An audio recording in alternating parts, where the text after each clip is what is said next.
नमस्कार, मैं शमशेर अहमद और आप देख रहे हैं पब्लिक टाइम्स। जैसा कि आप सभी को पता है कि चुनाव का महज कुछ ही दिन रह गया है और जैसे जैसे चुनाव का मतदान का दिन करीब होते जा रहा है, प्रत्याशियों की धड़कनें तेज़ हो रही है और राजनीति के गलियारों में सरगर्मियाँ तेज होती दिखाई दे रही हैं। इस वक्त एक ऐसे चेहरे, एक ऐसी शख्सियत की हम बात करेंगे, ना किसी पहचान ना किसी परिचय का मोहताज है। उनका व्यक्तिगत अगर देखा जाए, राजनीति के दुनिया में काफ़ी उन्होंने समय दिया है और बहुत ही राजनीति की गलियारों में अनुभव तो देखा जाए तो काफ़ी है। जी हाँ, हम बात कर रहे हैं साधु यादव जी की। कभी विधायक, कभी सांसद रहे गोपालगंज के लिए और गोपालगंज का देखा जाए तो बहुत मूलभूत समस्याओं को उन्होंने दूर करने का प्रयास किया है। इसी बीच कई बार चुनावी मैदान में रहे, 2020 में रहे, 2022 के उपचुनाव में भी रहे और एक बार फिर साधु यादव 2025 के चुनाव में इनकी पत्नी इंदिरा यादव चुनाव ही मैदान में है। आइए बहुत कुछ जानने का प्रयास करेंगे और साधु यादव जी से ये भी जानने का करेंगे किन मुद्दों को लेकर चुनावी मैदान में है। जिस तरह से देखा जाए कि बातें तो सारे मुद्दे की हो रही हैं, लेकिन इनका क्या विज़न है और ये क्या देखते हैं, क्या वो सारी चीज़ें गोपालगंज में इनके द्वारा जो किया गया था वही है कि उसके आगे भी प्रयासरत अग्रसर विकास देखने को मिल रहा है कि नहीं। साधु जी, बहुत बहुत स्वागत है, आपने हमें कीमती समय दिया। और जैसा कि चुनावी माहौल चल रहा है, चुनावी सरगर्मियाँ तेज़ होती दिखाई दे रही हैं, आपका भी जनसंपर्क लोगों के बीच जा रहे हैं, क्या कुछ कहेंगे? बहुत बहुत स्वागत है आपका। धन्यवाद आपको, बहुत अच्छा है। गांव में हम घूम रहे हैं, संपर्क कर रहे हैं सभी लोगों से, सभी वर्ग, सभी जाति बिरादरी में हम जा रहे हैं।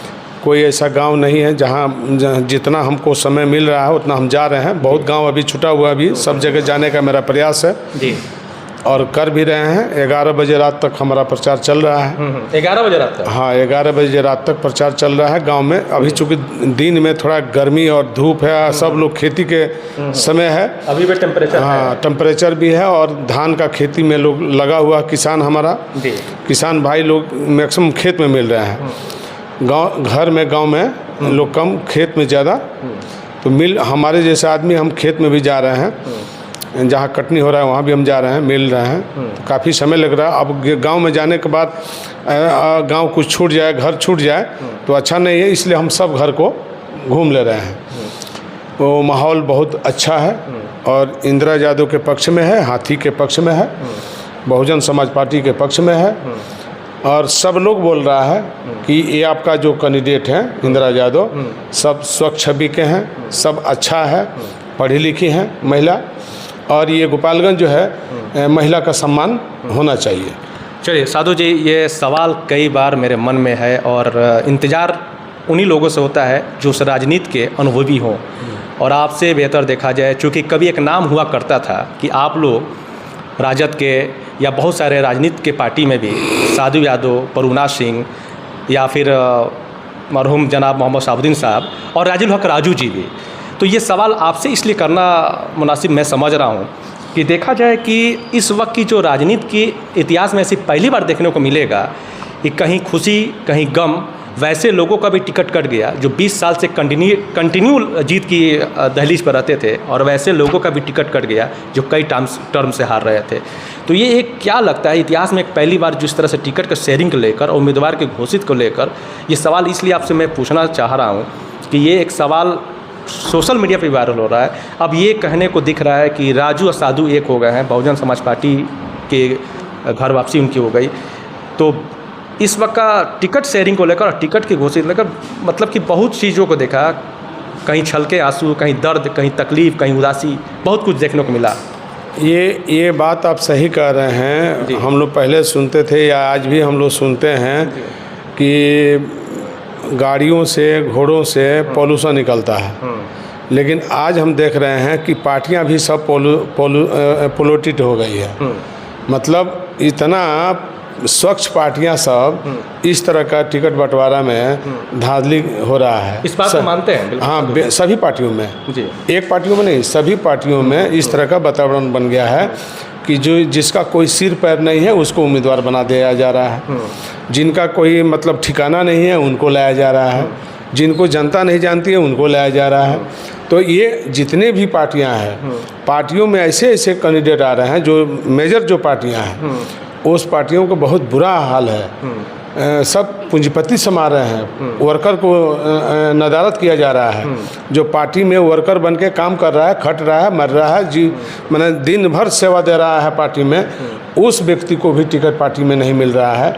और दूसरे लोगों को जो ठेकेदार हैं, जो ज़मीन माफिया हैं, कई तरह के लोग हैं, ऐसे लोग आकर के पार्टी में टिकट पा रहे हैं जिनका कोई योगदान नहीं है पार्टी के अंदर। कोई भी पार्टी हो, कोई योगदान नहीं है। तो ये पार्टी में क्या हो गया है ये समझ में नहीं आ रहा है। सभी पार्टियों में इस तरह का वातावरण बन गया है। देखा जाए साधु जी, आप तो खैर बहुत पुराने यहाँ गोपालगंज के सरजमी पे आप रहे हैं, घर भी घर सब चीज़ है, तो आप चुनाव के समय भी आते हैं, चुनाव में रणनीति तैयार करते हैं। कई बार 2020 की बात कहें हम साधु जी, तो आपने बहुत टक्कर दिया था महागठबंधन प्रत्याशी को। ये बात आप सही कह रहे हैं, ये बात मैं आपके बात मैं मान रहा हूँ, लेकिन हम लोग वर्कर रहे हैं, पार्टी सींचा है, और हम ज़मीनी हकीकत को मैंने अपने हाथ से हमने देखा है जी। हमने सींचा है खुद, तो हमें पता है, हमको दर्द भी है। लेकिन सवाल है कि काम करने वाला व्यक्ति कौन है, न असेंबली में और न लोकसभा में, बात न विधानसभा में है न लोकसभा में है। लेकिन हम तो देख रहे हैं, उसके बावजूद भी आपने कहा कि चुनाव में रणनीति बनाते हैं, ये भी सत्य है। लेकिन गोपालगंज हमारा सबके घर शादी ब्याह कोई भी फंक्शन है हम पहुंचते रहे हैं। और 20 के जो चुनाव में हम आप बोले, वो तो आपका व्यक्तिगत भी संबंध है। 20 के चुनाव में जो आपने कहा, तो 20 के चुनाव में हमको 42,400 वोट प्राप्त हुआ है। तो उस समय हमारा कुछ दूसरा समीकरण था, पहले जान लीजिए। उस समय समीकरण हमारे मुसलमान भाई कोई उम्मीदवार जो आए थे कांग्रेस पार्टी गठबंधन में, तो उन्होंने जो है उस समय दूसरा समीकरण था। उसके बावजूद भी हम सेकंड स्थान हम प्राप्त किए, और बीजेपी से टक्कर हमने दिया था, और कोई दूसरा नहीं दिया था। उन लोगों का तीसरा स्थान था। आज समीकरण हमारा मजबूत है, आप देख लीजिए, आज समीकरण मेरा मजबूत है। और जो कैंडिडेट कांग्रेस पार्टी ने दिया है उसको कोई जानता ही नहीं है। तो क्या लगता है 2020 में जो जिस तरह का एक 2020 में जो माहौल था, फिर 2025 में वहीं आकर फिर माहौल वही बातें वही कहानी आ गई है? नहीं, पैरासूट का एक ठप्पा लगा था। मेरी बात सुनिए, पैरासूट वाले लोग आए हैं, हमारा तो घर है, हमारा ये घर है, बाकी पैरासूट से लोग आए होंगे।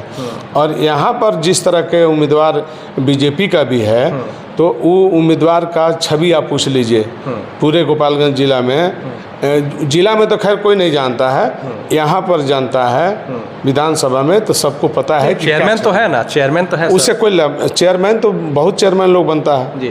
लेकिन वो अपने कुर्सी पर बैठते हैं, आप पूछ लीजिए अपने कुर्सी पर बैठते हैं, उनको है हिम्मत अपने कुर्सी पर बैठने का? नहीं बैठते हैं। कुर्सी खाली रहता है दूसरे व्यक्ति के लिए, ये भी तो हमको सुनने को मिल रहा है।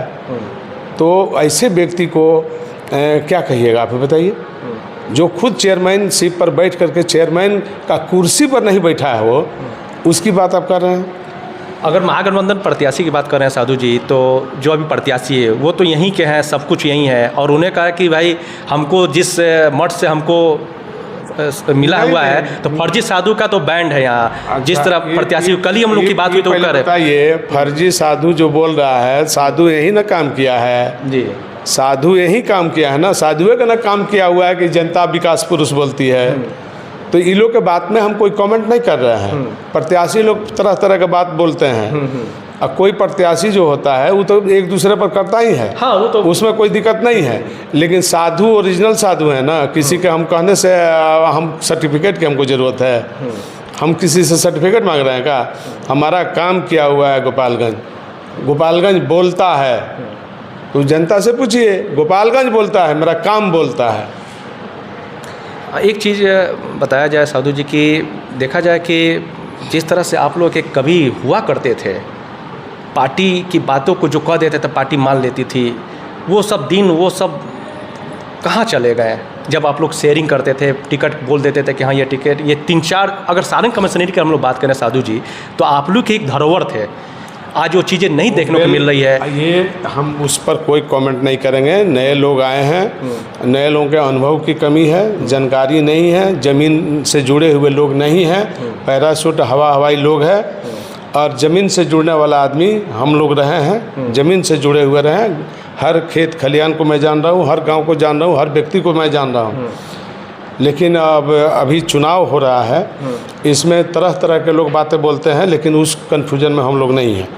हम लोग जनता के बीच है, जनता हमारे साथ है, जनता प्यार दे रही है। और इस बार आप मान लीजिए इंदिरा यादव को गोपालगंज की जनता विकास के लिए वोट कर रही है। एक सवाल और आपसे साधु जी, देखा जाए तो राजू जी आपके बहुत पुराने परम मित्र हैं और बहुत पुराने आपके साथी रहे। आप लोग राजनीति की जब शुरुआत भी किए थे तो आप लोग साथ में ही थे लोग। तो अभी देखा जाए कि 2005 में बसपा ने जो टिकट दिया था और दुर्भाग्यपूर्ण वो विधायक हुए, लेकिन बहुत कम समय के लिए बहुजन समाज पार्टी से, तो क्या लगता है कि एक बार फिर उनकी घर वापसी हुई है, फिर जहाँ से कहानी शुरू राजू जी किए थे फिर वहीं आ गए, तो क्या लगता है कि एक बार फिर बहुजन समाज पार्टी में आए, तो क्या लगता है कि इस वक्त उनका भाग्य पूरा साथ देगा क्या? 2005 वाली कहानी। देखिए, गोपालगंज की बनावट और बरौली के बनावट दोनों सेम है। अच्छा, यहाँ भी और वहाँ भी दोनों सीट आ रहा है, दोनों सीट हाथी को आ रहा है। और बाकी तो आपके पार्टी से और भी चुनाव और भी लड़ रहे हैं, लेकिन लड़ाई वहाँ भी, लेकिन लड़ाई ही यही है, गोपालगंज और बरौली में ही है। यही हमारा दोनों आ रहा है, दोनों बहुजन समाज पार्टी को प्राप्त हो रहा है सीट। जनता एकदम जो है मन बना के बैठी है, 6 तारीख का इंतजार कर रही है। अब मुझे पूरा जो बातें मुझे पूरी याद आ रही है राजू जी की, तो मुझे लगता है कि जिस विश्वास से राजद का एक अपने खून पसीने से राजू जी जो सींच के आगे बढ़ाए थे, तो वहाँ लगता है कि राजद में उनको अभी थोड़ा सा स्टे करना चाहिए था। इतना जल्दबाज कर दिए और एकाएक जो 20 साल का दुख तो तकलीफ है उनको, इस बात का कहीं का नहीं, लेकिन आपके बहुत परम मित्र हैं राजू जी, तो बहुत देश और दुनिया हम लोगों ने देखा है। ये राजनीति है, जो जिंदा कम होता है ना, किसी चीज़ का इंतज़ार नहीं करता है। जिंदा कम कभी इंतज़ार नहीं करता है, तो इसलिए आप समझ लीजिए इस बार जो है जनता एकदम फिट है। जनता अपने हाथी और को दोनों जगह अपना रही है। राजू जी को तो ऐसा देखा जाए तो कई बार उनको मौका दी है पार्टी, लेकिन दुर्भाग्यपूर्ण हमेशा वो हार का ही। उस पर हमको कोई कमेंट नहीं करना है, क्या हुआ नहीं हुआ, आज के परिस्थिति में परफेक्ट है। परफेक्ट है, हाँ, आज के परिस्थिति में सब परफेक्ट है, जो हो गया एकदम परफेक्ट है। परफेक्ट है।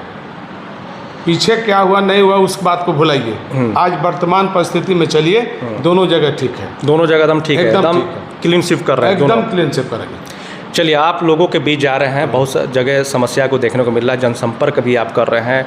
हो सकता है बहुत लोग ये भी कहते हैं कि पुराने वाले साधु जी आ गए हैं, अब वही काम जहाँ से छोड़ के गए थे, अगर जीत होती है तो वहीं से करेंगे, तो इसके बारे में क्या सोच, क्या मैंने विकास के लिए बोलते हैं ना। आप देख रहे हैं आप कि हम कितना विकास किए हैं, ये रिकॉर्डेड है ना जी, कोई कहा सुनी वाली बात, पेपर के बात नहीं ना है, रिकॉर्डेड काम, धरातल पर काम है, एकदम गांव में काम है। तो इसलिए जहां अधूरा मेरे काम जहां हमने किया वहां अधूरा हो गया, तो यहाँ की जनता को काम है। जनता और विद्यार्थी भी हमारा डिमांड कर रहा है कि यहाँ इंजीनियरिंग कॉलेज नहीं है, यहाँ मेडिकल कॉलेज नहीं है, यूनिवर्सिटी नहीं है। एक यूनिवर्सिटी गोपालगंज में स्थापित हो जाए तो उसी में मेडिकल कॉलेज भी हो जाएगा और इंजीनियरिंग कॉलेज भी हो जाएगा। उन्हें जो यूनिवर्सिटी का जो नब्ज है, जो रूल है, उसके मुताबिक मैं बोल रहा हूँ। तो हमारा प्रयास रहेगा कि हम यहाँ इंजीनियरिंग कॉलेज, मेडिकल कॉलेज, यहाँ यूनिवर्सिटी डेवलप कराएं। ये हमारा है, ये विजन है आपका? हाँ, विजन है कि अगर इस तरह से चीज़ होती है तो हमने गाँव में तो काम किया ही, लेकिन हम ये काम करेंगे। आपकी पत्नी इंदिरा यादव चुनावी मैदान में है, एक महिला है, और देखा जाए तो 6 विधानसभा में एक महिला ही चुनावी मैदान में दिख रहा है, बाकी तो खैर सारे प्रत्याशी ही हैं। अच्छा, गोपालगंज के 6 विधानसभा मिला के सिंगल महिला है जी। अभी तो महिला का सम्मान तो होना चाहिए जी, महिला के सम्मान तो पहले भी हाँ, कहीं 1-2 ऐसा होगा जो प्रत्याशी जहाँ कैंडिडेट है तो उनकी माँ है, हो सकता है कि अपवाद में 1-2 हो, जो भी हो, लेकिन अभी तो सदर विधानसभा में महिला प्रत्याशी है और महिला का सम्मान मिलना चाहिए। चलिए, बहुत बहुत आपका कीमती समय लें, लेकिन हमारे जाते जाते हमारे दर्शकों के लिए क्या कुछ संदेश देंगे, क्या मैसेज देंगे? हम अपील करते हैं गोपालगंज के भाइयों से कि आप लोग यहाँ इंदिरा यादव को चुने, हाथी को चुने। हमारा बगल में जो बरौली है वहाँ हम सब लोगों को बोले हैं कि यहाँ भी हाथी को चुनिए और विजयी बनाइए कि हम लोग विकास साथे करें मिलके।